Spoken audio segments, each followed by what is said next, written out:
in the heart of the Sahel, Colonel Assimi Goïta has emerged as a figure of power and controversy. Leader of Mali since the 2020 coup, Goïta embodies the instability of power in West Africa.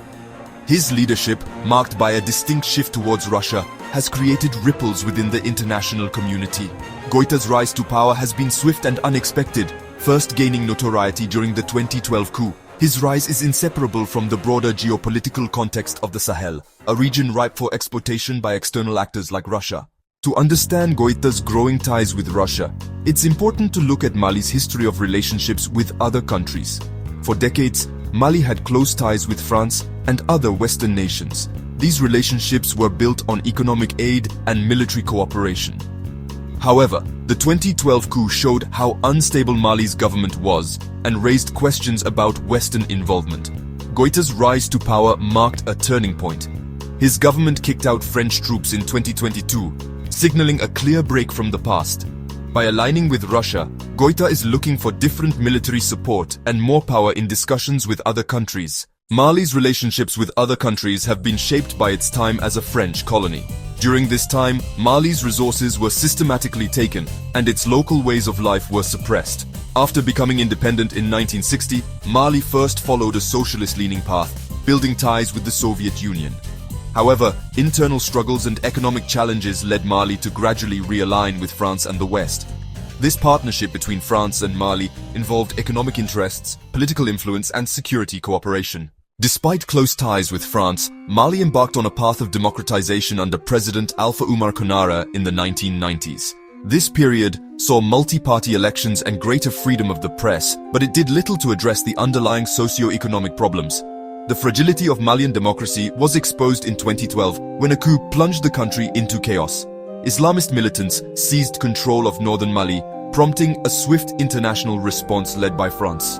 However, the prolonged French military presence fueled anti-French sentiment and failed to address the root causes of the conflict. Growing disappointment with France happened at the same time as a bigger shift in the Sahel's global politics.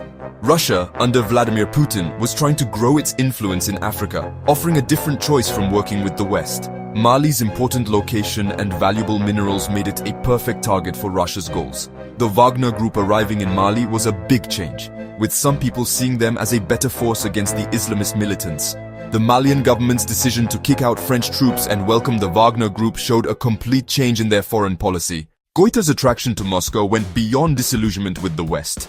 It was a strategic decision to consolidate power. Russia offered unwavering support without lecturing on human rights, which resonated with a regime facing international condemnation. The Wagner group provided Goïta with a quick way to strengthen his security forces, shielded from international scrutiny. However, reports of human rights abuses by Wagner mercenaries began to surface, casting a dark shadow over the partnership. These atrocities further destabilized the region and spread terror among the population. In the complicated world of global politics, Mali's shift towards Moscow isn't without danger. New friendships can have hidden problems, and the country's future is uncertain. The consequences of Goïta's shift towards Moscow have had repercussions beyond Mali's borders. The economic community of West African states imposed sanctions on the Malian government, alarmed by the growing instability. The international community has struggled to deal with the crisis, caught between condemnation and humanitarian concerns. The crisis has exposed the limitations of the international system in addressing complex security challenges in a multipolar world. The real cost of Goïta's alliance with Moscow, measured in human suffering and lost potential, has cast a shadow over Mali's future. The growing alliance between Mali and Russia has sent shockwaves across the Sahel region, a vast area of Africa already struggling with interconnected crises. Neighboring countries, burdened by poverty, weak governance, and the threat of jihadist extremism, find themselves on the front lines of a new geopolitical struggle between the declining influence of former colonial powers and the rise of Russia. The Economic Community of West African States, ECOWAS, once a beacon of regional integration, is now divided on how to respond to the crisis in Mali. Some call for diplomacy, others see an existential threat. This internal division, exploited by outside actors, has paralyzed the regional body, increasing uncertainty and fear in the Sahel. The presence of the Wagner group in Mali has raised alarms across the region. Their brutal reputation could embolden other autocrats and plunge the region into chaos. The geopolitical chessboard. The crisis in Mali, though deeply rooted in the country's internal dynamics, has also become a focal point for a broader geopolitical competition. It's a microcosm of the emerging struggle between a declining US-led world order and a resurgent Russia seeking to assert itself on the global stage.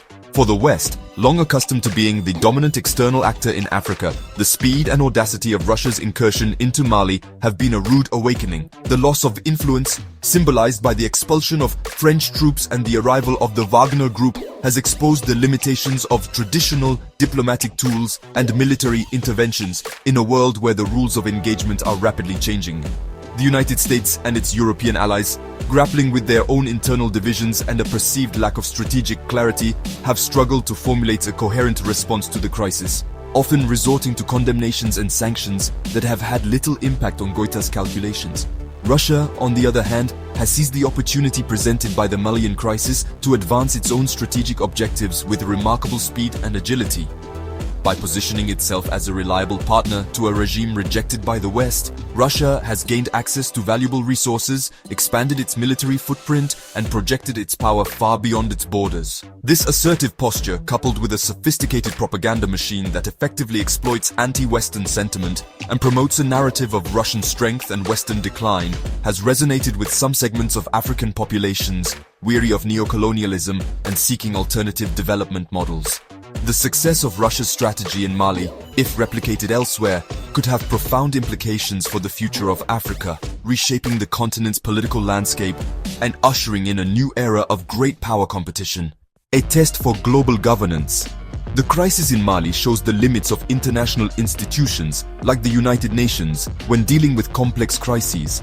The Security Council, often stuck because of veto power, struggles to impose meaningful consequences. The crisis highlights the need for a more flexible approach to development aid and conflict resolution.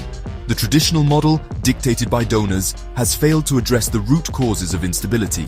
A more effective approach would prioritize local ownership and empower civil society organizations. It would also require a concerted effort to combat the illegal flow of weapons and money. The international community must adopt a more inclusive and action-oriented multilateralism. This will require new partnerships and investing in institutions for a fairer world order. The stakes are high as the future of Mali and the international system hangs in the balance.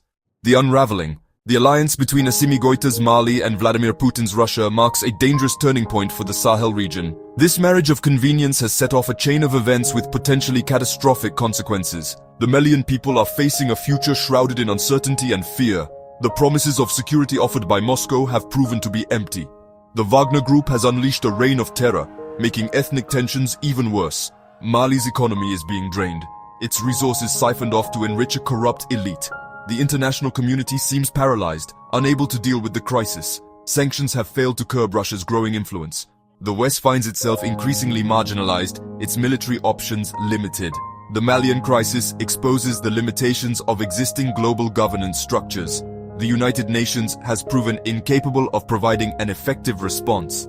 Regional organizations such as ECOWAS are often hampered by a lack of resources and internal divisions. At a crossroads, Mali's future hangs in the balance. Its destiny is tied to the choices of its leaders, the actions of outside forces, and the resilience of its people. The road ahead is filled with obstacles, but amidst the darkness, glimmers of hope remain. The Malian people, though weary from years of conflict and disillusioned by broken promises, have shown remarkable resilience and a deep desire for peace and stability. Civil society organizations, despite increasing repression, continue to raise their voices, demanding an end to the violence, respect for human rights, and a return to democratic governance. Regional actors, though divided in their approach, recognize the stakes and the potential for the Malian crisis to destabilize the entire Sahel region. The international community, despite its shortcomings, has the tools and resources to make a difference, if it can muster the political will to act decisively and strategically. Preventing Mali's collapse and a wider conflagration in the Sahel will require a fundamental change in approach. The international community must move beyond the failed policies of the past, abandoning the top-down development aid model that has proven ineffective and counterproductive.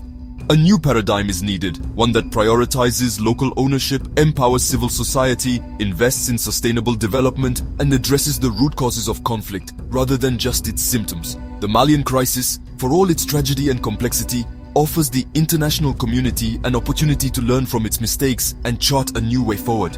It is a test for global governance, a critical test of our collective commitment to peace, security, and human dignity.